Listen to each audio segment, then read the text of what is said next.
Hey YouTube, this is Zendikari Animus, and I'm bringing my updated deck tech for my Zendikon deck. The main two changes to this deck that I have made are adding 2 Talons of Wildwood and 2 Thicket Crashers to the main board, and moved the Tajuru Blightblades to the sideboard.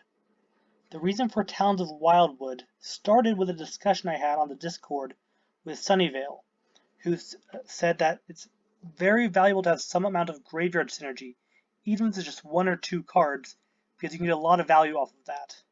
And he is completely correct. I was hesitant on this card at first, because it's really expensive to use the second time for 5 mana to re-enchant it for just +1/+1 trample, but being able to use it multiple times over the course of the game really does add a lot of value to your creatures.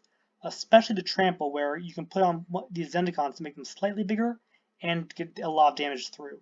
So this card has proven its worth.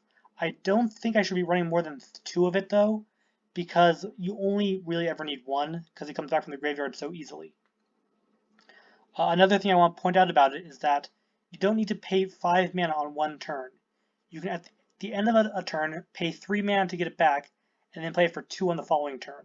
So that's something that's also very valuable about this card. As for Thicket Crasher, this is something I just realized I should be running in my main board after multiple games where I just noticed that I kept sideboarding it in almost every game, it felt like. Because against control decks, you need more threats. So you just want more threats against control decks, and it's a good enough threat to put some pressure on. And against aggro decks and weenie decks that go really wide, you want to have the trample to all your Zendikons, because they can get a lot of chump blockers out really quickly, and you need to be able to punch through those. So because I kept sideboarding it in, I decided to just try it out starting in the main board.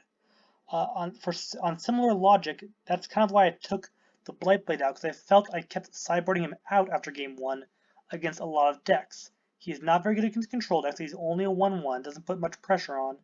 And against aggro decks that go wide, he's also not very good, because he can trade with a 2/2, but if your opponent's not running things bigger than a 2/2, he's not getting a lot of value off of him. So I decided to move him to the sideboard because he is really good against go tall decks. If I can trade him for a 4/4 or a 5/5, that's really good there. But other than that, he's not super useful. So those are the main 2 changes I made to this deck. I hope you enjoyed this video. See you next time.